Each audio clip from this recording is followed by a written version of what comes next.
يا مساء الخير عليكم جميعا. النهارده معانا رائد من رواد المجال العقاري وخصوصا البيع التجاري والإداري في السوق المصري. ضيفنا النهارده مش بس حد شاطر ولكن مدرسة بيعية كاملة. النهارده هنسأله أسئلة نستفيد منها كلنا وننقل المدرسة دي لكل الناس في المجال ونعرف منه ازاي بيصنع تيم تحتيه قوي جدا. ضيفنا النهارده خبرة أكتر من 13 سنة في المجال العقاري. ضيفنا النهارده CCO لشركة سيجمنت 4 أستاذ عبد الرحمن أشرف. ازيك يا عبد الرحمن؟ ازيك يا مصطفى؟ أخبارك إيه؟ كله بخير. مبسوط من اللقاء النهارده معاك. حبيبي ده يشرفني. انت من الكوادر المحترمة اللي موجودة في المجال، اللي شرف لأي حد انه يقعد معاك يعني. ربنا يخليك. احنا عايزين نفيد بقى الناس كلها بخبرتك ومدرستك المؤثرة اللي دايما أي حد بيشتغل معاك وبيروح يشتغل في مكان تاني بيتكلم عنك بكل الخير. الله يخليك. ودايما بيقول ان انت صاحب تأثير قوي عليه. مش كله يعني يا مصطفى. لا معظم الناس. مش كله. لا بجد. يعني خلينا نقول ان انا مدرستي يعني فيها بعض الاشياء، بعضها بيترحب بيها وبعضها طبعا مش بينال قبول من كل المينتاليتيز البياعين اللي موجودة في الماركت.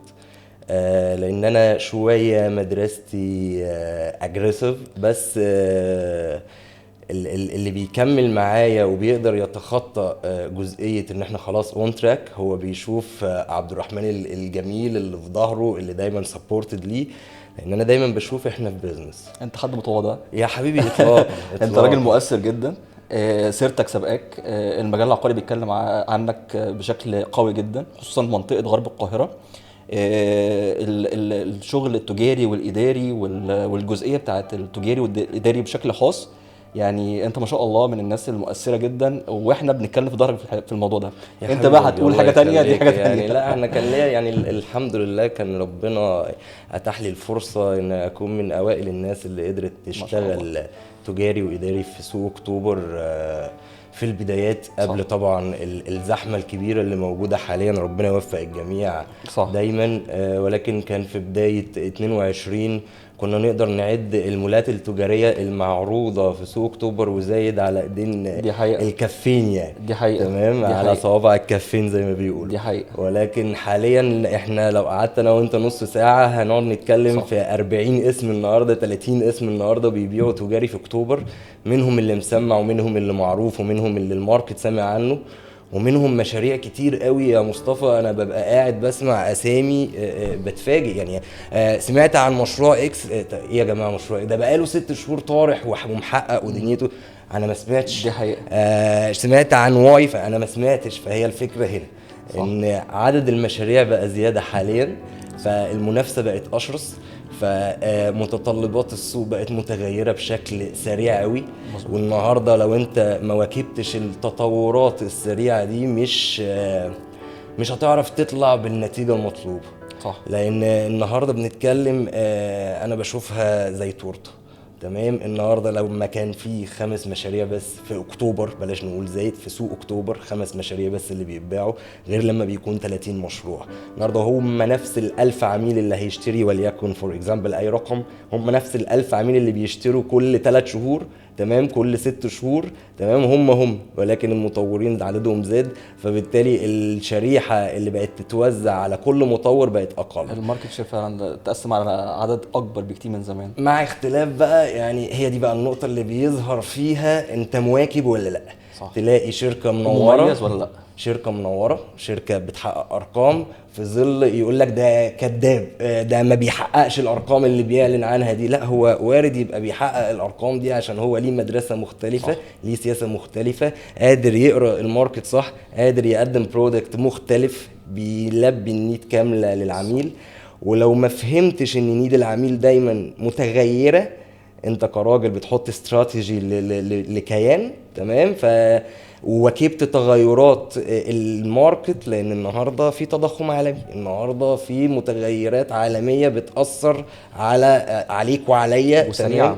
هو ده وسريعه جدا. هو ده. انت سحبتنا النقطه على فكره قبل ما نتكلم بقى في المدرسه بتاعتك وازاي ننقلها للناس كلها. النقطه بتاعت العرض بقى كتير، الشرايح بقت كتيره جدا من المطورين او من الناس اللي بتفتح شركات يعتبر يوميا. احنا دلوقتي بنسمع عن مطور جديد او مطور جديد داخل يعني صحيح. فهل ده شايف ان هو صحي؟ بص، هو الفكرة وما فيها النهاردة أنا مطور جديد ببدأ من الزيرو ليفل، ولا أنا مطور جديد عندي خلفية عن المجال التطوير العقاري. فأنا بشوف إن في مطور، يعني أنا سي مثلا في سيجمنت 4 احنا مطورين على سكيل مقاول من سنة 93. طورنا ونفذنا مشاريع بلس ان احنا مسلمين للدولة اكتر من 250 مشروع من مدارس حكومية ومشاريع سكنية ضخمة ومستشفيات حكومية. حتى الاسلوجان بتاعكم من 93 ومكملين. صحيح صحيح. فهي دي الفكرة، انت النهاردة داخل التطوير وعندك هيستوري او عندك خلفية او باك جراوند عن الموضوع، ولا انت بتبدأ لسه بتتعرف مش عارف النو هاو. يعني هي فكرة النو هاو. انا النهاردة داخل وعندي ما هو قادر اتسند عليه عشان اقدر انفذ واسلم، لان المشاريع يا جماعه تنفيذها مش سهل. صح. وبعض الشركات النهارده جم باعوا حلو قوي، عملوا ارقام حلوه قوي تمام في التنفيذ، المرحله التنفيذيه ما مش قادرين يلبوا اللي وعدوا بيه ليه. لا، وده يعني في معظم الشركات النهارده بتكلم عن بيج نيمز النهارده بتتاخر في مواعيد الاستلام طبعا بسبب متغيرات الماركت. ولكن انا برجع دايما للشركات الستارت اب بتعود الى الخلفيه اللي موجوده للمطور وهو داخل دارس صح، داخل عارف ان المنافسه بقت اشرس بكتير من سنين فاتت، واللي يقيس نجاح على نجاح حد قبله بسنه، مش بثلاث اربع سنين، بسنه واحده تمام، ويقول انا هدخل اعمل نفس الخطوات اللي هو عملها. ظروف السوق من سنه كانت غير ظروف السوق دلوقتي. صح. فيدخل ويعمل نفس الخطوات ويبقى قاعد مع الشخص اللي دخل من سنه ده ومديله كل النصايح كامله. صح. تمام كده، يجي هو يطبقها بحذافيرها ما تمشيش معاه، الظروف اتغيرت. هي دي. صح. فلذلك بنرجع لنقطه المواكبه. صح.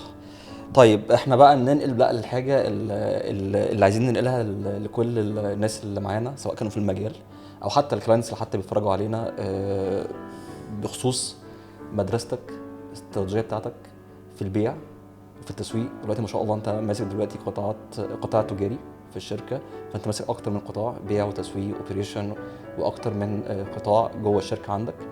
فعايزين نعرف منك المدرسه الاساسيه بقى اللي انت يعتبر خدتها للسي سي او كانت من البيع. صحيح. فاحنا عايزين نعرف ازاي بتبني تيم مبيعات قوي باستراتيجيتك، بطريقتك، بالخطه بتاعتك. عايز اقف عند النقطه، انت طلعت لرئيس قطاع تجاري من خلال المبيعات. في بعض رؤساء القطاع التجاري طالعين من ادارات اخرى، دي حقيقه. ولكن بشوف دايما ان هتلاقي 80-90% من رؤساء القطاع التجاري طالعين من المبيعات. ليه؟ لانك في المبيعات عشان تنجح لازم تبقى بتعرف تتعامل مع البني ادمين. لو ما بتعرفش تتعامل مع البني ادم تمام، ومش معنى كلامي ان انا من المدارس اللينه الهينه، لا اطلاقا. مدرستي اجريسيف شويه، ولكن انت دايما بتوصفها ان هي اجريسيف. يعني انا ده وصفك انت مش وصفي انا. يعني انا بحب دايما اكون صريح مع نفسي. تمام. وصريح مع رجالتي، ورجالتي متقبله جدا ده، لان بيشوفوا دايما ان ده لما اجي اخر الشهر مع اسلوب عبد الرحمن في الحزم، وان احنا ما بنضيعش دقيقه في يومنا، وان احنا عندنا بريك تايم بنلتزم بيه، مع احترامي لجميع المدارس. فكره ان السيلز ينزل يقعد يشتغل على كافيه، والاجواء دي مش مدرسه بتاعتك اطلاقا. تمام. لا يعني لايف لوكيشن في نزول وطلوع، بتابع رجالته. هتقول لي ما انت معاك الرجال دي بقى لها 6 سنين، فين الثقه؟ لا، في ثقه، بس الناس اللي بقى لها معايا 6 سنين هم يتخطوا ال 20. يعني بياع حاليا من سيلز مانجرز لسيلز لهيد اوف سيلز، معايا بقى لهم 5 و6 سنين، ولكن بيتضاف بشكل مستمر دايما سيلز جداد. يعني انت بتشوف ان الناس بتربطها الثقه بموضوع ان هو انت حازم عليهم. يعني احنا ممكن ما نقولش بس انت اجريسيف، انت حازم. صحيح. طريقتك من اهم مبادئك ومن اهم الطرق بتاعتك هي الحزم. خليني اقول لك مصطفى، يعني اكتر المبادئ اللي انت بتنفذها وبتطبقها.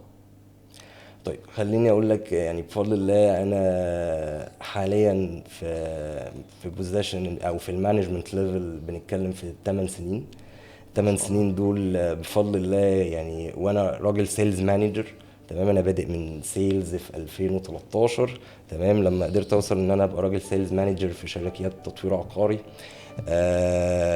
كانت هي دي البدايه. ودايما بشوف ان مفيش سيلز مانجر هيروح لدايركتور او هيروح لهيد اوف سيلز او سيلز في تيم هيطلع تيم ليدر او هيطلع سيلز مانجر على التيم بتاعه الا لو التيم بتاعه حابب ان هو يطلع. صح. لو التيم بتاعك والتيم اللي حواليك اللي انت طالع من قلبه، انا ما بتكلمش دلوقتي انت راجل داخل بوزيشن في شركه جديده، لا انت راجل في بوزيشن وبتطلع خطوه او بتطلع لبوزيشن اعلى. فعشان تطلع في مكانك، لو اللي حواليك مش عايزينك تطلع، لو طلعت بقرار من رئيس مجلس اداره 3 شهور وهيوقعوك. صح. مش هتعرف تشتغل. صح. مش هتعرف تكمل. نقطة مهمة جدا. لذلك كان دايما بعتمد عندي في الترقيات. يعني انا عندي حاليا في الكيان هيد اوف سيلز، سيلز مانجرز 5 سيلز مانجرز، السيلز سوبرفايزرز كلهم كانوا في معايا دايركتورز sales. طبعا تحت الهيد. صحيح. هيد اوف سيلز يعني سمير عبد المنعم اخويا وحبيبي يعني تحتيه المانجرز على طول، ما فيش تحتيه السيلز مانجرز بالظبط. وفي بعض الاوقات بنبقى عندنا تحتيهم تيم ليدرز وتحتيهم السيلز والسيلز. ما بتبنيش الهيراركي على سيلز دايركتورز تحت الهيد؟ على حسب. يعني ببتدي حسب اطلع السكيل. دايركتورز دي في حاله ان انا عندي فرع واثنين وثلاثه او السكيل تمام. كبيرة في بالظبط المشاريع. كده. بالظبط كده. تمام. فدايما انا كنت بعتمد في ترقياتي. هنسميها تزكية. لو اللي حواليك بيزكوك، مش انت بس، اي حد من الناس ان هي تترقى، بتحس ان هي بتبقى تكليف يعني من الاشخاص اللي حواليك او حتى مجلس الاداره. فيعني التكليف ده بيبقى احسن بكتير من ان هو حد بيطلب ترقيه، حد عايز الترقيه دي، حد عايز المنصب. حتى لو هو عايز. يعني خليني اقول لك ان في، يعني انا زي ما بقول لك بفضل الله المانجمنت ليفل عندي في الفرع او في الشركه كلهم كانوا سيلز معايا. فبالتالي وانا برقي الناس دي كنت مش بعتمد على شطارتهم البيعيه فقط اطلاقا. تمام. يعني كان ممكن عندي توب سيلز في تيم وانا بطلع تيم ليدرز او بطلع سيلز مانجر ما رقيهوش مع ان هو اعلى ارقام وبشكل قوي جدا في البيع. مستمر. مش توب اتشيفر شهر ولا 2 ولا 3، لا، لا ده توب مستمر. اتشيفر بالسنين. وكانت دي من ضمن الكيسات اللي كانت عندي يعني كانت بتقابلك. مع طبعا مع بعض البياعين كتير. ان هو قوي جدا في الارقام ولكن اللي حواليه مش حابه. ووارد يبقى اداري شاطر، وارد يبقى اداري شاطر، بس برجع للنقطه انه ما بيعرفش يتعامل مع بني ادمين. اللي حواليك مش حابك مش هتنجح. حتى لو طلعت انت قلت 3 حتى شهور. لو انت مدرستك صعبه. يعني حتى لو انت مدرستك صعبه. نقطه مهمه دي على فكره جدا. طبعا. طبعا. يعني انا بشوف دايما المديرين لما او حصلت قدامك دي كموقف قدامك، اتصرفت ان انت اخرت الترقيه؟ كتير اخرت الترقيه. طبعا. طب هو بيتقبل؟ الفرع كله بيبقى منتظر ان هو ده الشخص اللي هيترقى. ولكن مش برقيه. ومش هقول لك عشان انا في بعض المدارس تقول لك لو رقيت اللي منور اللي بيعمل لك ارقام يبقى انت خسرت بياع شاطر وخسرت. هو ده صحيح. في مدارس كده. ده صحيح. ولكن انا برضه يأخروا الترقيه عشان خاطر الارقام. يعني مش هو عشان خاطر الشطاره بالظبط. فانا مش هعرف اطلع واحد بعديه تاني يعمل نفس الارقام. انت بتبص لنقطه تانية، بص تماما. بيتعامل مع البني ادمين، التيم اللي هو طالع منه لو مش حابه ومش حابب ان هو يترقى. بتيجي منين؟ بتيجي ان انا بشوف ان الشخص ده جوه التيم الناس بتروح تطلب منه المساعده. تمام. الراجل ده جوه التيم ما بيطلبش قدام السبورت بتاعه مع السيلز اللي حواليه، مع انه ليس له سلطه عليهم بس بيديهم سبورت. وفي نفس الوقت ما بيطلبش مقابل. يعني دايما تلاقي اللي بيترقى عندي الشخص اللي كان بيدي سبورت وما يقولش البائع اللي جنبه 50-50 يا صديقي عشان انا ساعدتك. صح. تمام. فهي دي الفكره، ان هو بيعرف يستقبل صح.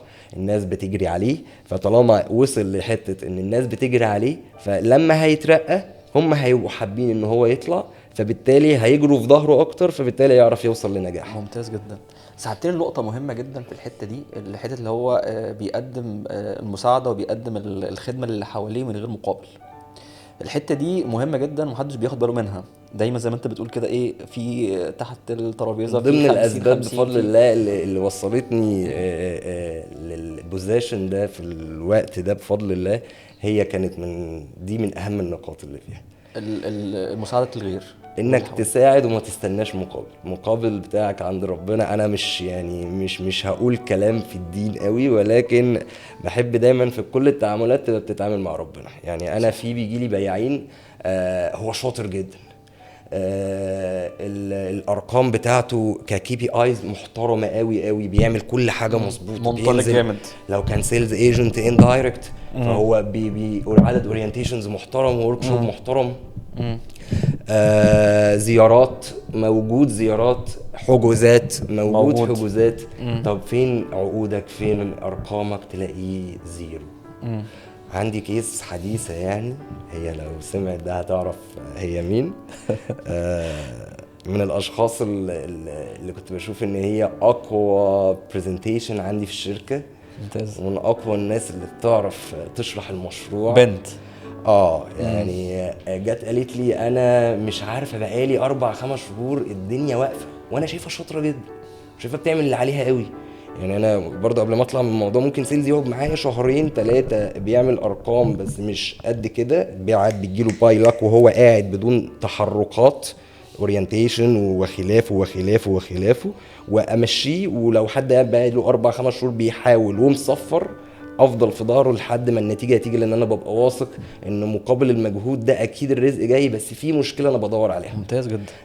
البنت دي قعدت ادور معاها ودي من الناس اللي لو في ايديا حاجه اسيب شغلي واقعد معاها عشان اشوف المشكله فين، لان هي من الناس اللي حاليا مؤثره وبتعمل ارقام بعد 4-5 شهور، منهم 4 شهور زيرو.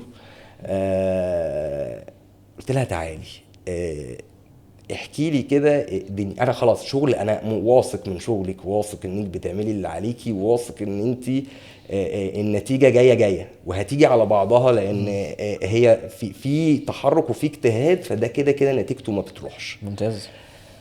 احكي لي كده الوضع ايه، يعني ايه اصحابك اللي في ريل استيت، قرايبك اللي ممكن يبقوا عايزين يشتروا في اي حته؟ قلت لي والله يا مستر عبد الرحمن، هي حد ما بقالوش غير 1.5 سنة في المجال، 2 سنين، حد برضو ستيل ايه مش فاهم الاصول من اساسياتها يعني. لسه جديد، لسه يعني وهي دي المصيبه على فكره، وهي دي الكارثه اللي احنا فيها حاليا في المجال، يعني ان كتير اصول المجال ما عادتش مفهومه من حلال وحرام. صح. تمام. فخلينا بقى في دلوقتي فعلا احنا بنقول عليها اخلاقيات، حتى البيع نفسها بقت تايهه. بخلاف اخلاقيات البيع، انا بتكلم في حلال وحرام كمان.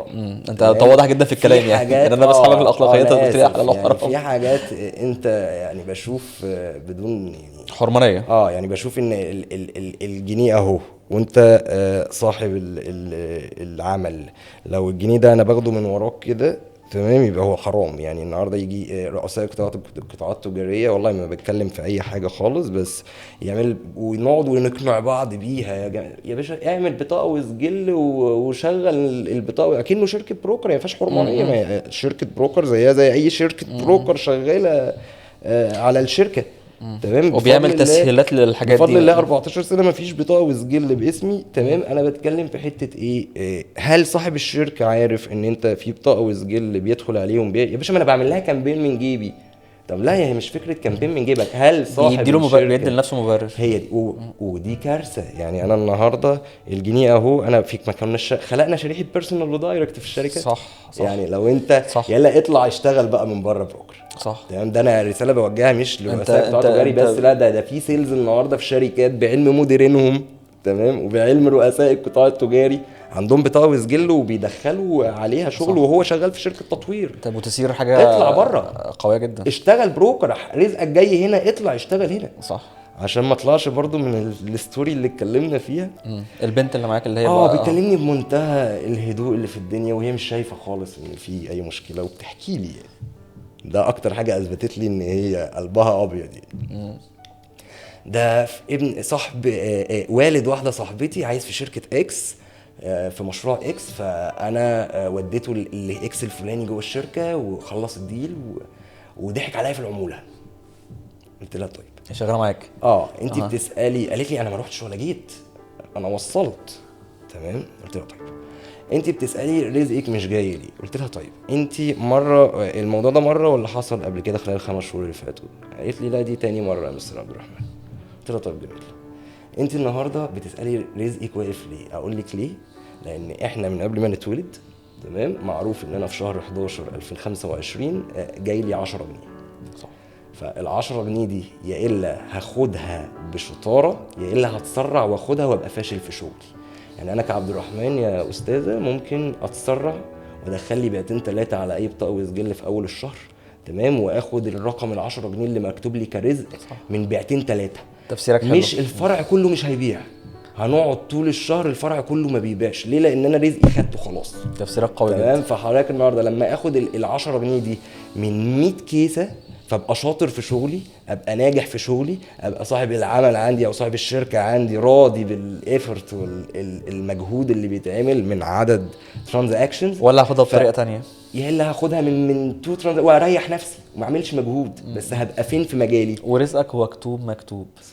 صح. هبقى فين تفسير في قوي مجالي؟ جدا وتفسير هي. حلو جدا فانت وهايل اتسرعتي جدا. وخدتي رزقك بشكل سريع، وكان المفروض ان الرزق ده هيجي لك هو تمام، بس من 7 بيعات 8 بيعات، فكنت تبقي توب اتشيفر. صح. فقالت لي انا ما حسيتهاش كده، وما كنت، وهي حد ملتزم مش حاسباها حرام وحلال والله. ولما سالت سيلز كتير في المجال قدام قالوا لي عادي، قلت لها هو عادي تمام، بس انت خدتي رزقك اتسرعتي. صح. هي دي. صح.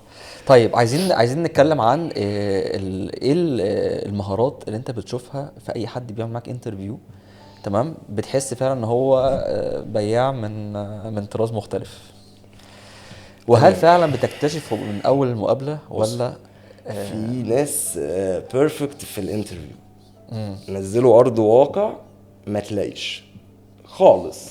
تمام. يعني تلاقيه في الانترفيو هو قادر انه يحسسك ان انا هنزل انا هديك الارقام اللي انت طالبها وازيد، وتبقى انت مقتنع.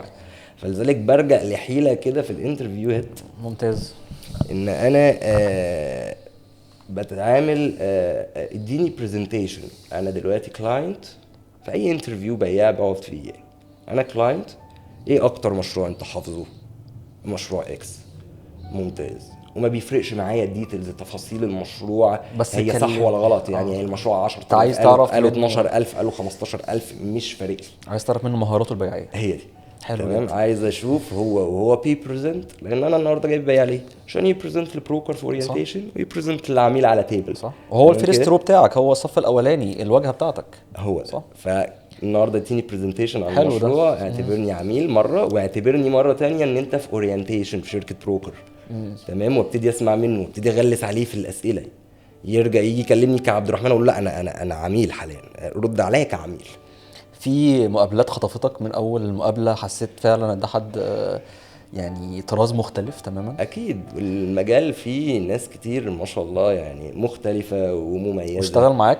انا رجالتي كلهم مميزين، يعني انا لو شاء الله. رجالتي، انت لو مش مميز مش هتبقى من رجالتي. حلو هي دي جدا. الفكره. حلو جدا. تمام. يعني انا ليا علاقات، لا، اختياراتك قويه. صداقات مش اختيارات على فكره. هو انا عشان افلتر واوصل ان انا يبقى معايا ناس او معايا رجاله في ظهري بهذا الوضع، ربنا يا رب يكتب يزيدك لهم رب. الخير إن كله، شاء الله. لان انا من غيرهم ولا اي حاجه. ولكن عشان اوصل لده طبعا مريت بعدد بتفاصيل كبير كتيرة جدا جدا من البياعين اللي عدوا عليا وخرجوا من مدرستي. طبعا اللي خارج عشان فرصة افضل، واللي خارج عشان ما استحملش. تمام. ولكن عشان اوصل لده لا، يعني ما بقولش ان انا عندي المهارة القوية اللي اقدر اختار تيم مبيعات مكون من 20 30 بياع من انترفيوز وهم ال 20 يبقوا اقوياء. لا مستحيل. مستحيل. يعني توفيق مع برضو حاجات معينه خاصه انا بقولها مهارات عندك اكيد مع توفيق ربنا ليك ان هو أقول لك يحط حاجة. بقى كل التيم ده معاك. يعني انا خليني اقول لك توب 5 سيلز اللي هم مستمرين معايا في ايا كان هو انا شغال في انهي شركه. تمام. هم التوب 5 ما بيتغيروش. ما شاء الله. تمام. في أي شركة؟ 5 يعني بيتحرك. هو على اي شركه احنا شغالين فيها باختلاف five. المشروع باختلاف ايا كان، لان هو البياع الشاطر هو بياع شاطر في اي حته هتحطه فيها. ما شاء الله. اللي يعرف يوصل للاستمرارية وان هو قادر انه ملتزم. يقرر اللي بيعمله بشطارة. تمام. فهيفضل بشكل مستمر، ربنا بيكرمه على قد مجهوده اللي بيعمله باستمرار. طيب يعني ده يقول للناس كلها ان اهم مهاره هي الاستمرار. طبعا يعني عايز اقول اهم لك المهارات اللي ممكن يكتسبها العميل أو يكتسبها البياع نفسه، او صحيح. تبقى عند البياع نفسه. الاستمرارية هي رقم 1. يعني انت النهاردة الاستمرارية بتحديث، بمعنى يعني انا دايما المواجبه اللي احنا قلناها في الاول. هي دي. يعني انا على الاستمرارية كل مع المستويات. مع كل مرحلة اقف ابص اللي انا عملته ده حتى لو وصلني للنجاح كان ناقصه ايه، وابتدي احسن منه. قلت كلمه حلوه جدا في الاول، يعني هنرجع بس ستيب باك كده ورا.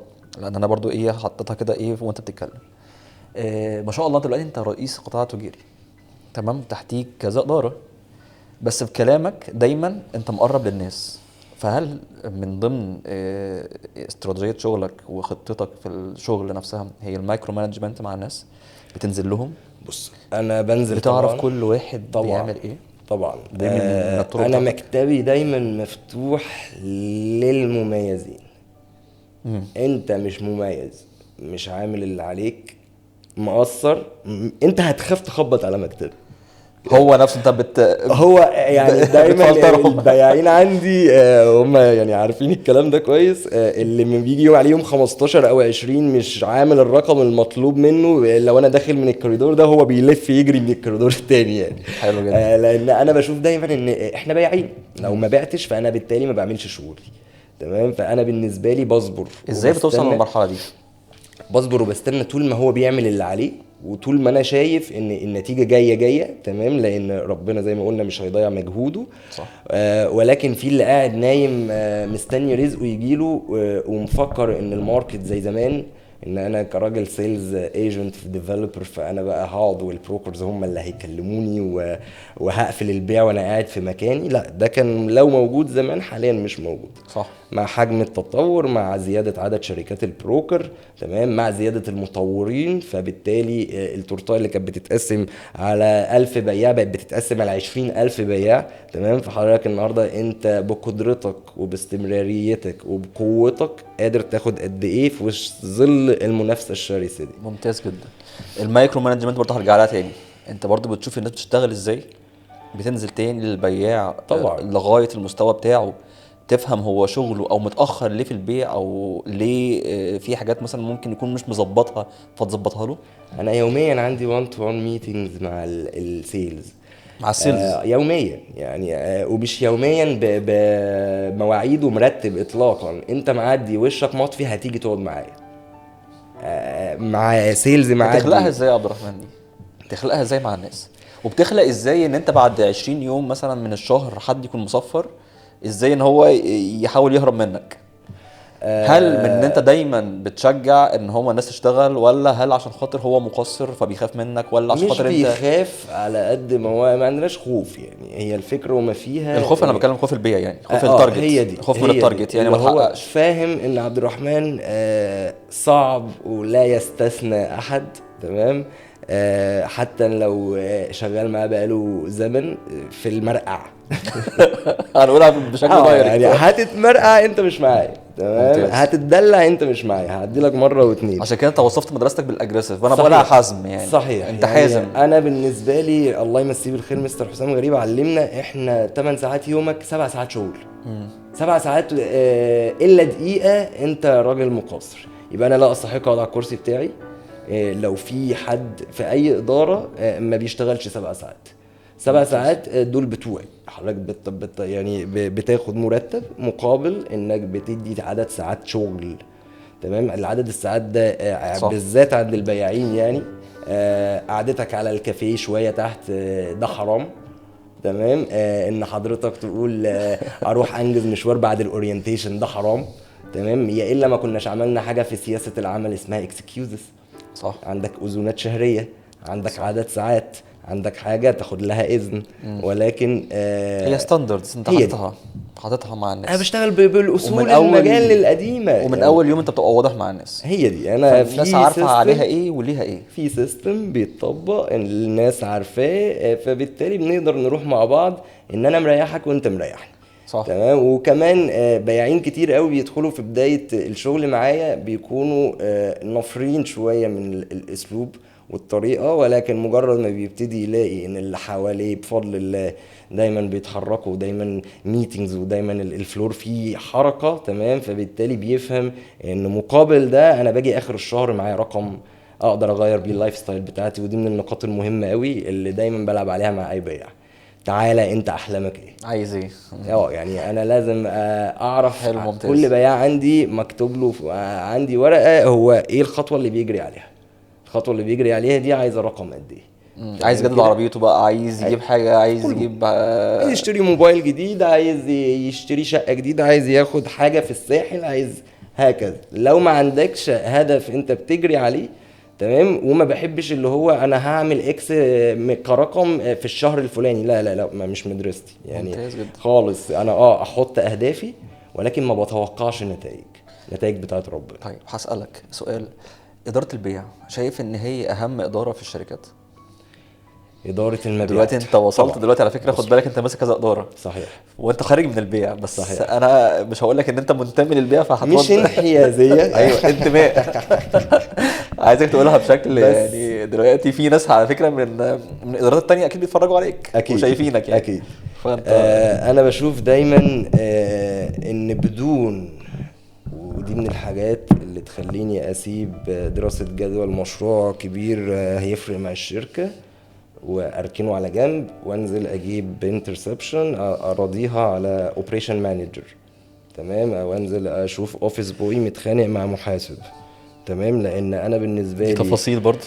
لو الادارات مش حابه بعضها ومش بيعرفوا يتعاملوا مع بعض هيحصل مشكلة. في الحاجات الشخصيه قبل الشغل، تمام، يستحيل الشغل هيمشي سموز ويمشي ببالانسد وباريحيه. صح. النهارده انا بتكلم طول ما الادارات عارفين، يعني كان دايما عندي مشكله ما بين اداره حسابات واداره الاوبريشن. دي في كل الشركات دايما تلاقي الادارتين دول في بينهم حديه، صح. تمام، والاتنين مكتبهم في وش بعض عندي مثلا، تمام. ففي البدايات ده يدخل يشتكي لي من ده وده يدخل يشتكي لي من ده، فما ينفعش اقعد احل على حاجه. لا يا جماعه، احنا في مكان واحد، انتوا بتكملوا بعض، تعالوا مشاكلك ايه اللي احنا لازم نفهم بعض. انت لازم تطرح له مشاكلك والحاجات اللي بتضايقك في صح. الاسلوب والطريقه، صح. والعكس صحيح، صح. بحيث نفهم بعض عشان نعرف نتعامل مع بعض فنعرف ننجح. صح. ولكن انا بالنسبه لي النهارده سيركليشن الكونتراكت تعطل لو انتوا الاتنين مش فاهمين بعض. دي حقيقة. وكنت اجي في مشاكل الاقي ان المشكله مش مشكله، هي عدم فهم الطرف الاخر، اللي هو انا مش عارف اتعامل معاك فانا مش عارف استوعب اللي انت بتقوله. توصف إدارة البيع في وسط الإدارات إيه؟ توصفها بإيه؟ بجملة بسيطة. اداره المبيعات في الشركات عامة. مفيش اداره مبيعات مفيش شركه كتطوير، تمام؟ أكتر إدارة مهتمة بيها؟ بمعنى يعني انا النهارده اداره المبيعات اللي بيشتغل بعدها باقي الادارات. يعني النهارده كاوبريشن بيشتغل امتى؟ لما المبيعات يتحرك. دي حقيقة. الحسابات بيشتغل امتى؟ لما المبيعات تتحرك، تمام، وهكذا. فانت بقى معظم الادارات بتتحرك وبتشتغل بناء على تحركات شايفها فريق ترس المبيعات. يعني مهم جدا في من كل الشركات، التروس الرئيسية أهم يعني. التروس. طبعا. طيب عايزين نتكلم بقى في إدارة البيع بقى اللي حضرتك قلتها دلوقتي ان هي اهم ترس. قصة انت شايف ان البياع بيتولد ولا ممكن ان احنا نصنع بياع محترف من وجهة نظرك؟ هقول لك، موهبة ولا مهارة؟ هي 100% لو التالنت مش موجودة صعب اكتسابها ولكن مش مستحيل. مم. بيبقى في بعض الاشخاص الموهبة مش موجودة ولكن هو عنده كم من الاصرار ان هو انا هعملها فبيعملها برزق ربنا وكرم صح. ربنا ليه ان هو شخص بيحاول، تمام، فبيعملها. صح. يعني احنا من القواعد واللي بنسمعه دايما لازم البياع يبقى مهندب، ريحته حلوه، لبسه شكله حلو، كويس، شكله حلو، الايمج بتاعته مظبوطه، صح كده؟ دي حقيقة. وتلاقي بياعين لسه ما قدروش ربنا يكرمهم ويظبطوها، بس لسه ما قدروش يظبطوا يوصلوا. الحته دي، وبايع وعامل وطالع توب اتشيفر في شركه بروكر وليكن، تمام. ده بيجي منين؟ من موهبة. موهبه، مش موهبه ان هو مصر. تمام، مصر. تمام. الموهبه مش موجوده بس هو بيحاول، مع ان الموضوع ما عادش زي زمان. يعني النهارده ممكن يبقى سيلز ما عندوش الموهبه وتلاقيه ناجح، لان هو شركه التطوير بقت دلوقتي البيعه معظمها بتتقفل من خلال سيلز ايجنت، صح. المطور. بروكر. فهو المرحله البيعيه أو بتاعته حاليا بقت ايه؟ مكالمه، احضر عميل، خلاص انا بيروح بعد كده. فيما بعد ذلك في بروسيس تانية. تمام. صح. انت مش السيلز هو اللي بيعملها. فلذلك في شرايح، أنا يعني انت أقدر انت أقول. دلوقتي تقدر تصنف ان ادوات البياع اللي في المطور العقاري غير ادوات البياع اللي في المسوق العقاري. طبعا المطور والمسوق، مختلفة تماما. البياعين دلوقتي ما بقوش شبه بعض. مختلفة هنا وهنا، تماما. هنا ازاي وهي يجيب العميل، هنا ازاي يوصل العميل للمنتج. دي انا النهارده يعني كنت دايما اقولها، انا عندي دايما في الشركه ايه، دايركت تيم واندايركت تيمز. تمام. فالدايركت تيم عندي هو راجل قادر يعمل مكالمه، قادر يقعد على ترابيزه يقفلها. صح. تمام. قادر صح. يتعامل مع عميل، ممكن صح. يبقى شاطر جدا في الثلاث نقاط دي. يعرف يعملها A to Z. ولذلك دايما اقول مش كل بياع شاطر يصلح يشتغل اندايركت. في بياعين شاطرين جدا واقوياء جدا ويعرفوا يقفلوا كول ويعملوا كلوزنج محترم ويحضروا ميتنجز محترمه ويقعد على التيبل يقفلها من A to Z بشكل بروفيشنال، ولكن ما ينفعش كاندايركت ما يعرفش يتعامل مع سيلز زيه. الكوميونيكيشن مع البروكرز ما يعرفش، او مع ما السيلز يقدرش يقف يبريزنت قدام 20-30 واحد في شركه. صح، بروكر. النهارده. انت بتختار السيلز ايجنت اللي هيتعامل مع عدد من شركات البروكرج وهيمثلك وهيمثل كيانك، فده بيبقى دقيق جدا في الاختيارات. مدرستك قائمه لسه لغايه دلوقتي على دايركت سيلز واندايركت سيلز؟ طبعا. وما يعني انا مع ان ضد الشركات المطورين ما بقوش كده دلوقتي. كله دلوقتي ده على ده. لا، أنا بس ضد ذلك. يعني دي نقطه مهمه جدا. أنا ضد ذلك. انت الهمتني فيها، يعني انت لسه محافظ على الحته دي، ان انت عارف ان في بياع دايركت ما ينفعش اندايركت، صحيح. وقلت الاسباب. صحيح. يعني دي فعلا أنا نقطه مهمه بالنسبه جدا. لي طول ما مفيش باب الاندايركت وانت مركز هنا هتعرف تنتج هنا. وفي الاندايركت لو عملت له كامبين بمليون جنيه، تمام، هو مش هيديها القوه والتركيز والحماس الارقام اللي هياخدها دي. تمام. لان هو عنده باب تاني قادر يتحرك فيه اللي هي شركات البروكر. صح. تمام. فلكن لما تبقى هي دي الفرصه الاولى والاخيره بالنسبه لك، انت بتاخد ارقام كامبين، ما عندكش اوبشن تاني تشتغل وتطلع منه بيع غير هي الحته دي. انت مسكت تمام؟ الدايموند فانت نفسها. هتاخد الرقم، هتركز قوي انك تقفله. هتبقى مركز قوي انك تطلع الرقم ده تحوله لبيعه. ولذلك بفضل الله عندي برسنتج محترمه كل شهر بقفلها دايركتي. تمام. هي دي على فكره حلوه جدا، ان انت بتفوكس كمان، حتى بتبقى مور فوكس مع الاشخاص نفسها، مركزه، رايح في حته معينه، رايح في سكه معينه، وانت اكيد مختارها صح. كل اداره من الدايركت والاندايركت تعرف الناسها بيعملوا ايه ومش هيعرفوا يعملوا في الحته التانية. هو ده. يعني انا بس بالنسبه هل لي العملات ما بتقفش عائق قدامك قدام الناس دي، ان هي بتبص على عملات هنا مثلا اندايركت، البياع الاندايركت بيبيع كوانتيتي كتيره، صحيح. هو ممكن عملته قليله صحيح. بس ما يغيرش مثلا بتاع الدايركت ان هو لا، هناك يغير بيبيع طبعاً. كوانتيتي. لذلك انا دايما براعي بتحلها ازاي النقطة دي؟ دي مهمه جدا جدا. انا دايما براعي الكوميشن سكيم بتاعه الدايركت تيم ان هي تبقى تريبل. تمام. تريبل. وساعات تتخطى كمان الناس كلها بتروح للدبل، انت رحت للتريبل عشان خاطر ما يغيرش. أكتر. ولو بيرسونال بروح لكوميشن محترم قوي ومكافآت اكيد ليهم. انت بتقول تريبل كوميشن بتديها للدايركت، شايفها ان هو عشان خاطر ما يوصلش للغيره من الاندايركت، فانت بتحاول تحفزه بتريبل كوميشن.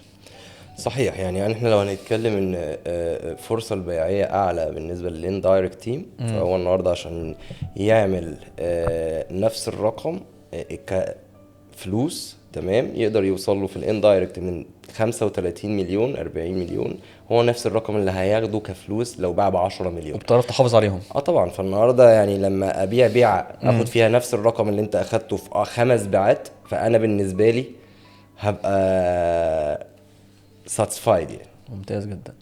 بما انك بقى بتدير مديرين، دي قصه بقى تانية عشان نتكلم في جزئيه المديرين، يعني بتشوف اكتر عيب في المدير في تعامله مع البياعين؟ مديرين المبيعات. كلمتك في حته تانية خالص. بص يا مدير، انا بالنسبه لي مدير المبيعات زي ما قلنا في الاول ان اهم شيء ان التيم يكون حبه، ده رقم 1. ممتاز جدا. رقم 2 المدير اللي بيبني اكتر غلطه اكبر ما كنت لسه هتكلم فيها، المدير اللي بيبني صداقه زياده عن اللزوم مع التيم بتاعه بيخسر كل حاجه. بمعنى ان النهارده تلاقي مديرين بيغطي عليه في بعض الاخطاء. عنده مشوار فهغطي عليك ان انت في شغل اورينتيشن، فانزل غطي مشوارك وارجع. اجز بكره وما تجيش وانا أجز انت هغطيك. تعبان فانا هقول لهم ان اورينتيشن. هقول لهم اي حاجه فانا آه. هغطي عليك. ده بالنسبه لي المدير الضعيف اللي مش قادر يدير رجالته غير بضعفه. يعني ايه غير بضعفه؟ انا النهارده رجالتي لما يلاقوني شخص غير مؤثر كمدير مبيعات، مديرهم شخص مش بتضيف لهم شيء، شخص مجرد وجودك بس بتاخد كوميشن، تمام. الحاجة الوحيدة اللي هتخلي الناس دي ما تنفرش وما تشتكيش ما تعترضش عليك كمدير العاطفه. العاطفة. وصلتها من الاخر للعاطفه. افضل البياعين ان انا اغطي على البياعين، ودي كارثة. تمام كده تلاقي السيلز تيم مبسوط والدنيا جدا. جميلة وبيقول احلى كلام على مديره، وانت مش مقتنع بيه. انت شايف ان هو لا يصلح، تمام، بس التيم بتاعه مبسوط جدا. ليه؟ عشان الحتة دي. فانا النهارده المدير اللي مش حازم مع الفريق بتاعه، اللي مش قادر يضيف ومش اضيف مش اشتغل، لان دي كارثه بعض المديرين بيقعوا فيها النهارده. تلاقي المدير هو اللي بيعمل شغل البياع. دي قصه تانية. يعني بص كده هتلاقي في معظم الشركات التطوير السيلز يا دوب ينزل اورينتيشن والبروكر يجيب له العميل والمدير ينزل التيبل يقفلها. طب هو فين البياع؟ يعني انا وانا راجل مدير مبيعات، انا عمري ما كنت اقعد لبياع على تيبل بعد ما اتاكد ان هو خلاص 100% قوي، وكنت انزل له اول 5-6 ترابيزات لو هو لسه جاي لي جديد، تمام، انزل اشتغلهم له من A to Z. الترابيزه السادسه او الترابيزه السابعه نو واي انزل. ممتاز. تمام. وكنت اركز جدا لان بعض المديرين يقول لك انا السيلز قاعد جنبي بيتعلم، وتلاقي السيلز اللي قاعد جنبه بيتعلم ده بيقوم يدخل الحمام وقاعد بيبعت واتساب. شغال. تمام. وهو المفروض كده قاعد جنبه بيتعلم. بيحصل. انا السيلز اللي كان حصل. يفكر يرمش وانا قاعد بدي برزنتيشن للكلاينت على التيبل، تمام، كان بيتخصم له بعد الترابيزه، ممكن ما ادوش كوميشن البيع. انا قاعد ليه؟ صح. انت تتعلم. صح. انا قاعد ليه؟ عشان انت اللي انا بعمله ده تعرف تعمله انت. نقطة مهمة فبالتالي جدا. تعرف اقدر ان انا يبقى عندي رجالة مبيعات قادرة تقفل بيعها بايديها من A to Z. ما هو ده السينيور، صح. هو ده السيل سوبرفايزر. صح. تمام. ان انا النهارده راجل قادر يمسك كيسته من A to Z ويقفلها. فانا هعلمك مره واثنين وثلاثه وهنزل لك على ترابيزه. كنت بنزل مع السيلز بتوعي اورينتيشن مره واثنين وثلاثه. فيما بعد ذلك انت معرفتش تعملها لوحدك، انت مش شغال معايا. طيب ده يسحبنا بقى لسؤال تاني، الحالة النفسية للأشخاص اللي تحتيك سواء مديرين أو بياعين. ازاي بتعرف ازاي تتعامل معاها ان هو كل يوم بيبقى شاحن نفسه طاقة ان هو دي اهم يشتغل؟ نقطه. يعني انا بكلمك النهارده زي ما قلت من شويه، انا ممكن اكون بعمل حاجه مهمه جدا في شغلي واسيب شغلي والاقي حد بس معدي مطفي عشان اقعد اتكلم معاه. قلتها فعلا. تمام. فانا بالنسبه لي النفسيه دي اهم شيء، وبقولها دايما باستمرار في الميتينجز. الساعه البريك شوف ايه اللي بيغير نفسيتك واعمله فيه. لو انت دعوتين حلوين من الست الوالده انزل كلمها شويه. لو انت بتحب تقعد مع صديق ما قريب منك روح اقعد معاه في الساعه دي وارجع. لو انت ساكن قريب وعايز تروح تتغدى روح اتغدى وارجع، بس ال7 ساعات الباقيين بتوعي. صح. تمام. فدايما براعي ان اللي يبقى قاعد شغال نفسيته كويسه. نفسيته مش كويسه بنحسنها له. انا بشوفك فعلا على السوشيال ميديا انت دايما مهتم بالفريق بتاعك سواء كان مديرين او اشخاص، دايما بتعمل لهم زي اوتنج او امور خاصه بحته القرب او في نوع من انواع ان انت بتبقى الورم. صحيح. الورم اللي ما بينك يعني وبين الناس يعني. انا بفضل الله حته الورم دي موجوده، لان بفضل الله 70% من الادارات او 80% من الادارات شغالين معايا بقالهم 5-6 سنين. فخلاص الناس بقت متقاربه، الناس عارفه صح. بعض، الناس فاهمه بعض. بس انت مصر دايما على ده. ولكن لازم يبقى باستمرار في بينهم ذكريات. يعني النهارده صور الذكريات هي وامور اكل وشرب. صحيح. الذكريات طبعا احنا في الشركه بنشوف بعض اكتر من اهالينا وبنتعامل مع بعض اكتر من اهالينا وبيننا عشره، ولكن برضه لازم يبقى في ذكريات خارجيه. بلس ان دايما الموظف لازم يحس ان هو متقدر، وبيغير موده. مش متقدر، مش شايف ان الكيان اللي هو شغال فيه بيديله التقدير مقابل النتيجه اللي هو بيديها. مش هتعرف تاخد منه النتيجه تاني. طيب هتكلم معاك بقى سبيسيفيك في البيع التجاري والاداري. تمام. يعني انت شايف ايه الفرق الجوهري ما بين البيع التجاري والاداري؟ يعني لان البيعه التجاريه بتبقى مختلفه شويه عن الاداري، والبياع أكيد. برضه بيبيع دي غير اللي بيبيع دي. اكيد انت لاحظتها يعني. اكيد. الاداري والطبي ليهم شريحه مختلفه عن عميل التجاري. عميل التجاري بيبقى بنسبه اكبر عميل مستثمر جاي، اسكان هيشغل او اسكان هي رنت بعد الاستلام. صح. فدي بتكون النسبه الاكبر اللي بتشتري وحدات تجاريه، تمام. ولكن العميل اللي بيشتري اداري او طبي بيبقى نسبه التشغيل فيهم اكبر، تمام. ان هو اسكان طبي او اداري، طبيب هيدور على وحده طبيه عيادة. يشغلها عياده، او شركات بتدور على مكاتب اداريه. مع ان حاليا بعض الوحدات السكنيه اللي كان مفتوح فيها مكاتب ومفتوح فيها عيادات اصبحت مشكله، تمام. فاصبح التوجه من الدكاتره والتوجه من اصحاب الشركات بعد ما كان يقدر يفتح في عماره سكنيه، بقى الموضوع دلوقتي كدوله وكتوجهات دوله الموضوع صح. بقى اصعب وترخيص مقنن اكتر دلوقتي في المولات. فبالتالي المعظم بقى يدور انه يشتري اداري وطبي. بس لو هنكمبير كقوه بيعيه، تمام، لا طبعا التجاري يكسب. وعلى حسب فين، يعني شرق القاهره غير غرب القاهره، تمام. يعني انا دايما بشوف ان التجاري والطبي والاداري في عندنا هنا في شرق القاهره، في غرب القاهره سوري، عندنا هنا في غرب القاهره في اكتوبر وزايد بيبقى معدل البيع في التجاري اعلى بكتير من الاداري والطبي. ولكن العكس صحيح الناحيه التانية في التجمع والعاصمه اداري وطبي، الاداري والطبي بيشتغل اكتر. ده برضو بيعود على المساحات والتيكت برايس. يعني انا بتكلم النهارده والمعروض كتير هناك بالناحيه التانية برضو في تفاصيل اكتر هو ده. واكبر، بيقدروا ان هم يقدموا فيها، وفي بقى في خلاص شيرنج كمان حتى في الموضوع. صحيح. ففي امور فيها زي ما قلت ومواجبه بتحديثات بتطور افاد الموضوع ده. بس انا شايف برضو الفتره الاخيره التجاري الاداري والطبي هنا في اكتوبر وزايد زاد بشكل كبير. وانت اكيد يعني عشان خاطر شغال في الملعب ده، فتقدر تقول لنا اكتر السنه 2025 دي كان اكتر في الاداري والطبي ولا التجاري؟ لا 25 وخلينا نقول من 22 ومن 21 في اكتوبر التجاري اقوى بكتير كمبيعات او قوه بيعيه. لسه بتقول ده طبعا لغايه دلوقتي؟ طبعا كقوه. انا النهارده بايع بفضل الله من 2022 8 مشاريع تجاريه في اكتوبر وزايد، تمام. ف8 مشاريع تجاريه بقدر اقول ان انا سولد اوت تجاري من اول سنه، من طيب. 6 شهور لسنه. لكن اداري وطبي بيقعد معاك شويه، بيقعد معاك لسنتين وسنتين ونص و3 سنين. طيب دلوقتي لو جالك حد من بيع سكني عايز يشتغل في التجاري والاداري، ممتاز. لسه معايا النهارده انترفيو نفس السؤال ده مهم جدا برضو للناس اللي بتتفرج علينا، يعني لان في كتير جدا دلوقتي شايفين ان سوق التجاري والاداري بقى خلاص كتير. صحيح. فحتى البياعين اللي موجودين بقوا خلاص يتحركوا على التجاري والاداري. صحيح. بس جاي من سكني والتفصيله مختلفه. ده حقيقي. تماما. ده حقيقي. فلما بيجي لك حد من السكني بتعمل ايه؟ وايه النصيحه اللي بتخليه ان هو ينتقل لمستوى تاني عندك؟ لازم تقعد وتفهمه ان النيد هنا مختلف. لازم يعني انا من الحاجات اللي دايما بعلمها لرجالتي، لو ما فهمتش نيد العميل فين ودوست عليه كويس وعرفت تتحرك فيه كويس، تمام، مش هتعرف تبيع للعميل.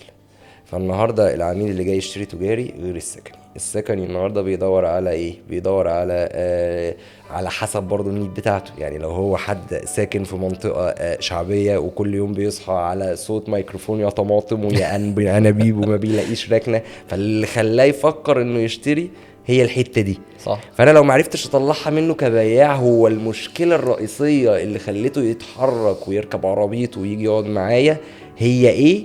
كل اللي بقوله لا يترك اثر. يعني خليني اقول انت فرحك الخميس الجاي، تمام يا مصطفى؟ فانت جاي لي انا راجل بياع بدل، فدخلت عليا المحل قلت لي انا عايز بدله، قلت واخدك من ايديك رايح على البدله السبورت، بص البدله دي جميله ازاي، بص البدله دي خامتها حلوه ازاي، بص البدله دي قصتها رائعه ازاي. كل اللي انا بقوله ده انت مش سامعه، مش داخل.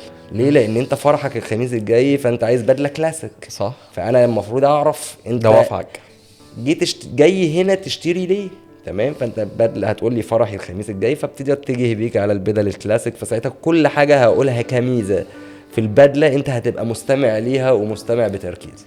طيب انت شايف ان جاي البياع السكني ده عندك، فشايف ان هو هيقدر يكتسب البيع التجاري والاداري بسرعه؟ هي مش صعبه، تمام. يعني يقدر يخش خلينا الانفايرو نقول- بتاعك والحاجات دي كلها بشكل طالما سريع. قدر يغير طريقة بيعه للمنتج، هيجو هيد في الموضوع بشكل محترم، مفيش اي شايف مشكلة. السكني والتجاري والاداري ايه إيه المهارات اللي مش موجوده هنا موجوده هنا؟ يعني خلينا نقول ان عميل التجاري بيحب حد مذاكر صح، دارس صح، لان زي ما قلنا دماغه ارقام معظمهم اكتر. انفستورز. فالانفستورز دايما هم ارقام. بيشوفوا الجنيه هيجيب ايه. تمام. فالنهارده لو سكني، انا مش داخل اقول انا هدفع 2 لا، جنيه في ممكن اسره عايزه الوحده دي. تسكن في مكان بحري ولا قبلي. فانا مش هقول انا هدفع 2 جنيه هنا عشان يجيبوا لي ايه، لا انا جاي ادفع ال 2 جنيه عشان اعيش. تمام. صح. ولكن هنا اذا كان هيشغل فهتجيب لي ايه كتشغيل كمكان فيما بعد مظبوط، صح. الاستلام كاداره للمكان. فانا بالتالي النهارده انت راجل جايب شركه اداره محترمه فهتعرف تدير صح. فانت بالتالي وانا لما اجي اشغل فانا هستفاد. تمام. او كراجل انفستور كقيمه ايجاريه هتعود عليه. تمام. النهارده هتوصل معاه لفين. فانا لو مش عارف ادرس الماركت صح، مش عارف اعمل سيرفي مظبوط على نفس الكومبيتيتورز اللي بيبيعوا في نفس المنطقه اللي انا ببيع فيها، هيحصل تمام، مشكله معاك. مش هعرف ابيع. لان العميل النهارده بقى ويل اديوكيتد بشكل كبير قوي، بقى العميل فاهم. دي حقيقة. تمام. العميل النهارده بقى وهو قاعد بيتفرج على التلفزيون وبياكل فشار بيسجل مع 20 30 بياع. دي حقيقة. صح كده. صح كده. زمان، مش من زمان قوي يعني، بنتكلم في 2014 و2015 كنا بنقعد بندي العميل الاوردر والعميل بيتيك الاوردر. دي حقيقة. انت لا. خد دي ما تاخدش دي، العميل كان بيسمع انت الكلام. قلت حاجه مهمه جدا فعلا. هو دلوقتي هو فعلا العميل مذاكر، ممكن يكون اكتر حتى من البياع نفسه. حصل. السيرفي نفسه هو عامله قبليك. حصل. يعني انا اهو بيجي لي ايام عملاء بتقول لي على اسامي مشاريع انا لا اعلم عنها شيء. لسه عارفها منه. دي حقيقه. انت فاهمني. يعني حد وخبره وسنين وعامل سيرفي على الماركت بشكل محترم، وفي بعض الاحيان بيظهر لي مشاريع انا لا ما اسمعش عنها. صح. فده دايما بنقول ايه، ان السوق بقى بيتغير متطور بشكل والمواكبة. سريع. صح. فانا لازم ابقى مواكب، لازم ابقى مذاكر، لازم ابقى عارف الماركت حواليا شغال بشكل عامل ازاي، ده بيقدم ايه احسن مني، تمام، وبيقدم ايه اقل مني، فاعرف ايه مدى او ايه عناصر القوة اللي موجودة عندي في شركتي، وايه العناصر اللي محتاجين نشتغل عليها. تمام. فاقدر ابلور ده صح. هنرجع تاني لنقطه بقى الاداره نفسها. تتعامل ازاي مع الاعتراضات؟ يعني اكيد انت برضو مع حزمك مع شويه امور معينه، انت في حاجات معينه انت ممكن تقول عليها ان ده الدايركشن، ده الاتجاه اللي احنا رايحين له. تتعامل ازاي مع الاعتراضات؟ لان انت اكيد برضو اداره التيم الكبير ده بتلاقي فيه ادمغه كتيره جدا وافكار كتيره جدا. يعني انا هقول لك كلمة يمكن بعض الاصدقاء اللي في نفس البوزيشن بتاعي بيعترضوا عليها. انا بعشق الاعتراض. حلو ده. لأن اجابه. التيم اللي معاك لو ما بيعترضش فهو بينفذ وهو مش فاهم. ما بتحبش انت القطيع، انت بتحب اللي بيفكر. انا فاهم انا بعمل ايه فهعمله باتقان. حلو ده. انا مش حافظ اعمل دي حطها هنا هاتها من هنا وخلاص. مش هتعملها بدون ما تكون فاهم، مش هتعرف، اللي قدامك مش هيصدقك. تمام. فانا النهارده يعني اقل شيء هيستوري الشركه اللي حافظه غير اللي فاهمه. تمام. لما ابقى انا فاهم ان انا شركه ليها هيستوري قوي، ليها سابقه اعمال في حتت فلانيه، اللي اشتغلت مع جهات حكوميه، الجهه دي اختصاصها ايه وبتعمل ايه والخدمات اللي بتقدمها ايه، غير ان انا بحافظ ان انا سلمت 150 مدرسه لهيئه الابنيه التعليميه الصالحه لوزاره التربيه والتعليم. صح. انا حفظتها. صح. ولكن لما اجي اتناقش فيها مع حضرتك فاقول لك يعني ايه هيئه، فيعني ايه ان انا ببني، ويعني ايه ان انا بحط من جيبي واشطب وبعد كده اسلم، بعد كده ابتدي اخد مستخلصات. فانت شايف ان الاعتراض ده بيخلق فضول، بيخلق سؤال انت عارف هترد عليه ازاي. لما يعترض فانا هرد على اعتراضه باسلوب اقنعه بيه، فطالما هو اقتنع هيعرف يقنع اي حد. انت قلت كلمه حلوه هي اتقان، انت عارف تعمل ايه، فبالتالي انت محضر الاعتراض حتى. ولو ما اعترضتش يبقى انت ما فكرتش تفهم الحاجه، صح. لان كلنا يستحيل هنتفق على نفس الرأي. فانت مش شغال صح. يستحيل هنتفق على نفس الرأي. صح. النهارده قلنا قرار، تمام، القرار ده ايا كان هو ايه، فلو الكل اتفق عليه ومحدش اعترض فتأكد ان اللي تحتيك بينفذ من غير ما يكون فاهم. صح. فهتفتكرش انت كده راجل شاطر صح خالص. انت شايف البيع علاقه ولا عمليه ولا بروسيس؟ يعني شايفها يعني كونكشنز اكتر ولا بروسيس؟ خليني اقول لك ان هي بروسيس. ليه؟ لان انا بالنسبه لي في عتاوله ما عندهاش كونكشن، وعتاوله في الماركت النهارده ليهم وزنهم بيتقلوا بارقام كبيره، وتلاقي الكونكشن بتاعته مش افضل حاجه، بس هو قادر ان كل يوم، هي نقطه الاستمراريه، ان هو كل يوم بينزل يعمل نفس اللي قرره امبارح باحترافيه اكبر. النهارده انا كل يوم بنزل بعمل عدد الاورينتيشن المعين، بعمل عدد الكولز المعين، برفع اعلانات، بعمل شويه ورك شوبس، بكلم شويه عملاء، بكلم سيلز بروكر، بنزل اقابل اصحاب شركات بروكر عشان ابني معاهم علاقه طيبه، بنزل اجتمع بمديرين المبيعات اللي موجودين في الشركه الفلانيه عشان ابني معاهم علاقه طيبه ونعرف نتحرك مع بعض. فانا دايما اقول للسيلز ايجنت عندي، هو شركه البروكر لو ما شافتكش واقتنعت بيك يستحيل تجيب لك عميل. ليه؟ لان انا النهارده البروكر بيطلع عينه عشان يحضر عميل، دي حقيقة. يتعب جدا مع ظل دي حقيقة. المنافسه الشرسه دي حقيقة. ان هو يحضر لحضرتك حقيقة. كسيلز ديفلوبر ميتنج. ولما فأنت- بيحس كمان بعدم اهتمام الشخص بيه، بيبدا ان هو يكسكلود التعامل معاه، صحيح. فيوجه العميل لحاجه تانية لحد مهتم بيه، ممكن يكون اقل في هو ده يعني. في المهاره، واقل هقول كمان لك. حتى في المنتج اللي بينتمي ليه. صحيح. فانت قلت كلمه حلوه هقول جدا. لك اكزامبل سريع. يعني انا لما بدات ابيع تجاري في اكتوبر كان معظم المبيعات بتاعتي من شركات التجمع. تقول لي ازاي؟ اقول لك ان احنا ظاهرين لهم صح. فكانت الفتره بدايتنا في اكتوبر هنا كان في هوجه في العاصمه، في الداون تاون وفي السي بي دي كان مولات تجاريه كتير مطروحه. صح. تمام كده. وكان كل الشركات في صح. الفتره دي شغاله تجاري عاصمه وتجاري. دي حقيقه. والناس كلها متجهه حتى كمان، لان كان اتجاه هو الدوله كان مركز جدا فيها. هو ده. فانا كنت دايما ادور على الملاعب المختلفه، يعني دايما أبص، ورحت لها بروسيس مش أبص- كونكشنز. بالظبط خالص. ابص ايه الملاعب المختلفه اللي اقدر اطلع منها نتيجه. الناس دي شغالين تجاري هناك، فاكيد بيقع معاهم عملاء عايزه اكتوبر مش بيركزوا معاها، واكيد ما فيش شركه تطوير في اكتوبر هتركز ان هي فريق مبيعات يركز على شركات تجمع. صح. تمام كده. فانا النهارده الناس دي، هو مش شرط يبقى حافظ مشروعك، وكنت بقول للبياعين بتوعي كده، هو مش شرط يبقى حافظ مشروعك، بس على الاقل بتظهر له بشكل مستمر في الاسبوع 4-5 مرات، بتفكروا ان اي كيس تقع منك عميل قال لك انا عايز تجاري اكتوبر ابعت لي رقم.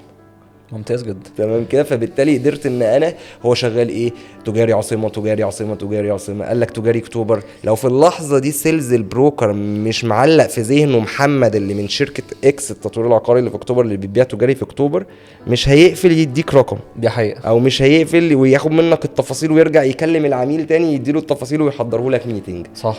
فهي دي النقطه، ان دايما الفريق المبيعات في الاندايركت تيم عندي لازم يبقى ظاهر صح للبروكر، يظهر. لازم يبقى مصاحبهم، لازم يبقى قريب منهم. لان النهارده السيلز البروكر، وبقولها لك، بيشتغل عشان الاسم البياع اللي في المطور مش عشان المطور.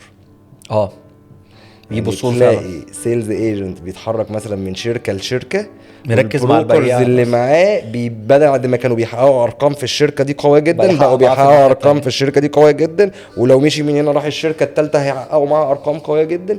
ده ليه؟ عشان هم بيثقوا في هذا الشخص. صح. بيثق في ان انا لما هتعب ويطلع عيني واحضر لك عميل هتقدر تقفله، صح. هتقدر تكنترول ميتنج مظبوط، هتقدر تسيرف على العميل بتاعي بشكل مظبوط. ممتاز. فهي دي النقطه، ان النهارده السيلز ايجنتس في المطور لو مش فاهم قيمه ان البروكر بيطلع عينه وبيتعب عشان يحضر لحضرتك ميتنج، فانت لازم تبقى ريدي، لازم تبقى جاهز، لازم تبقى حافظ، لازم يبقى لو عندك حته لسه مديرك يسبورت معاك فيها، لان البروكر مش ذنبه ان انت لسه بتتعلم.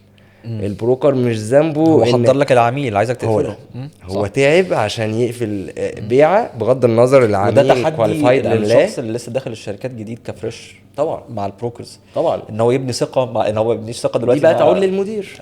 كمدير النهارده ازاي يبني الثقه مع الشخص الجديد ده. قادر اسيب السيلز اللي معايا ينزل تيبل وهو قدها ولا مش قدها.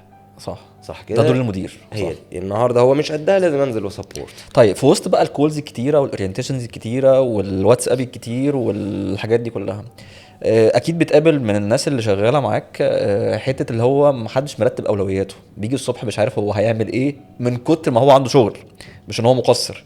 بترتبها ازاي ليهم؟ لا دي ولا مدير برضو؟ لا دي اوريدي ده الشباب عندي عارفينه. لازم كل يوم الصبح بنكتب ورقه، وده انا يعني من النصايح دي من اللي الاسرار دايماً بديها اللي انت للرجالة تديها عندي، للناس. ومديرين بيتبعوها مع والناس الشباب. تتعلم مننا برضو طبعا يعني ده يشرفني ان البياع بيجي اول كل يوم يكتب تو دو ليست تمام بتاعه. بالظبط كده. هو هيرتب يومه بشكل عامل ازاي. لو لقيت حد ملخبط قبل ما يمشي يبقى برضو مرتب بكره هعمل ايه. تمام. اكيد أنا- شفت لخبطه يعني انت اكيد اكيد. وفي بياع بيقدر بترتبها له انت؟ يحقق ده، في بتخش؟ بياع بيقدر يحقق ده ويعرف يرتب يومه، وفي بياع لا. تمام. ودايما الترتيب ما بيظبطش، لان احنا في شغلنا وارد في حاجه البلان تتغير في ثانيه. عميل يجي لك يكلمك انت نازل صح. اورينتيشن، جالك كلاينت صح. مع عميل مع بروكر تاني، فانت هتلغي اكيد. بس عشان مهاره في الأهم. اداره الاولويات دي مهمه جدا برضو مع الاشخاص اللي بيشتغلوا في في طبعاً. المجال يعني. عايزين نتكلم بقى معاك في خبرتك، ويعني لو رجعت لاول سنه شغل في المجال العقاري تقول لنفسك ايه؟ شوف السؤال جاي ازاي. جاي بره صندوق جدا. زي ما انا متعود. اقول لنفسي ايه؟ هقول لك حاجه. انا من الناس اللي لما دخلت المجال حققت نجاح سريع. ما شاء الله. كنت بياع يعني. انا بفضل الله عندي سيلز مانجر شغاله مع سينيور سيلز مانجر بتشرف بيها يعني، شغاله معايا حاليا. اول شركه انا اشتغلت فيها في حياتي دخلت لقيتها شغاله جوه، وعندي سيلز سوبرفايزر كانت في نفس الشركه دي. فلما بدأت بفضل الله كان صاحب الشركة مسميني دينامو الشركة. كنت ممكن في شهور بنوصل وهي تعلم ذلك ل 23 و25 عقد في الشهر، وبنوصل لأرقام أكبر من دي. أيام البيع اللي هو أنا بكلمك في عماير انديفيدوال في منطقة حدائق الأهرام يعني. أنا كانت فمحدودة. بدايتي في حدائق الأهرام ما بنبيع شاء الله. عماير أندر كونستراكشن، أرض صحراء. ما شاء الله. بس الفكرة وما فيها كان الواحد ليه حيل شوية. تمام. يعني كان عندنا هقول لك حاجة سريعة كده، قطعة أرض فاضية جنبها قطعة أرض مبنية وجنبها فيلا ممثلة منال سلامة. تمام. بطلع أراضي الغفير عشان يطلعني الدور الرابع في العمارة المبنية، عشان هي قطعة أرض لسه عشان ما بتبص اتبنتش. على بص على البول بتاع منال سلامة. فكنت أنا بايع الشقة الجانبية على الفيلا في ال5 أدوار. تمام. هي انا اللي بايع ال5. ليه؟ كنت بطلع بالعميل دقيقتين يدخل الشقه مهجوره كده، افتحها يبص من الشباك يشوف البسين بالشيزلونجات. انت لعبت على التركايه دي.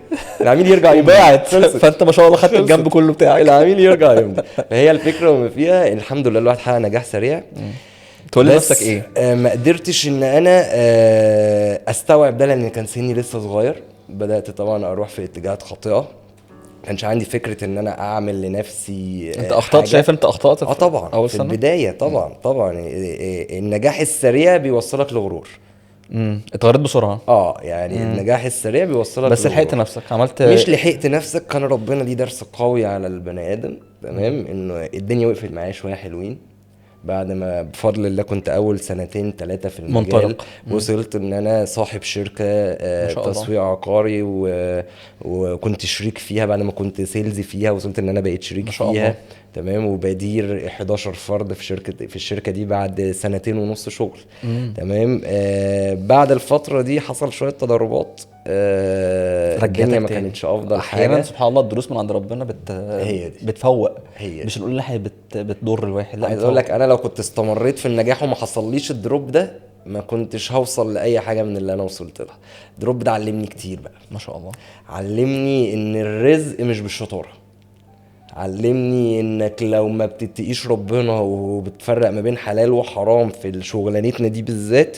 تمام. لو انت اشطر واحد في الكون هتلاقي الدنيا واقفه معاك. صح. علمتني ان النهارده لو انت مش كل يوم بتنزل بباور اعلى من اليوم اللي قبليه وكل يوم نازل.